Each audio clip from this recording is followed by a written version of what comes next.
नमस्कार मुलांनो, आज धनत्रयोदशी, हिंदीमध्ये त्याला धनतेरस असंही म्हणतात बरं का.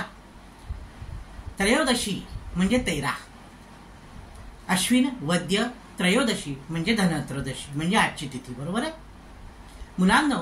आजच्या दिवसाचं महत्व काय ते आपण ह्या व्हिडिओमध्ये पाहणार आहोत.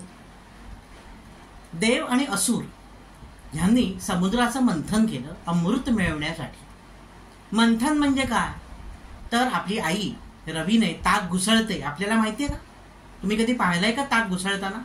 दोन्ही बाजूनी हात लावून हळूहळू हळू ती रवी फिरवल्यानंतर घुसळलं जातं ताक आणि त्यातनं लोणी बाहेर येतं.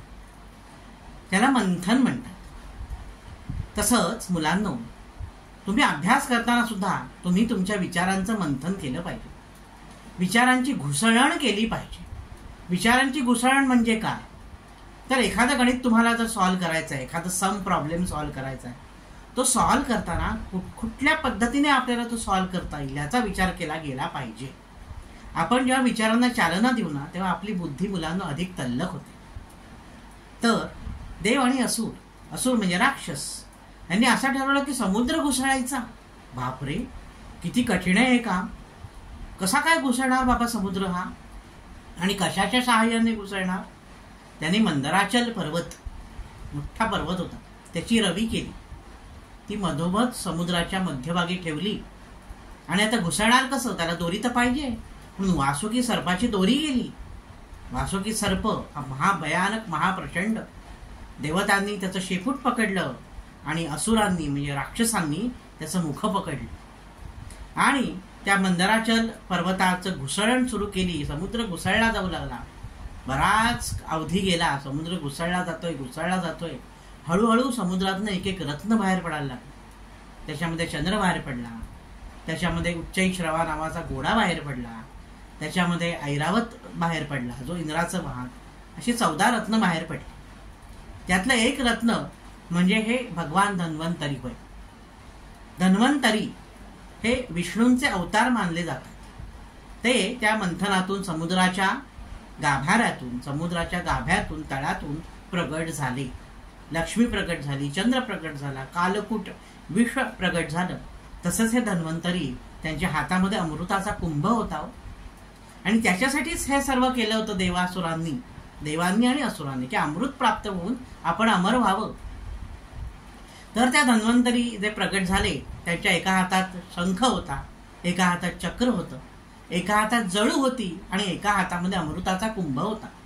जळू म्हणजे एक प्रकारचा प्राणी असतो. तुमच्या आईबाबांना विचारा, आयुर्वेद शास्त्रामध्ये जळू ह्या प्राण्याचा फार उपयोग आहे. हा खास उपयोग आहे. आपल्याला शरीरामध्ये जर कुठे अशुद्ध रक्त असेल तर ते शुद्ध करण्याचं काम जळू हा प्राणी करतो. जर अशुद्ध भागाला आपल्याला समजा काही फोड वगैरे झाला असेल तर तिथे जर तो जळू लावला प्राणी तर तो दात खुपसतो आपल्या शरीरामध्ये आणि सगळं रक्त, अशुद्ध रक्त शोषून चांगला टम्म फुकतो.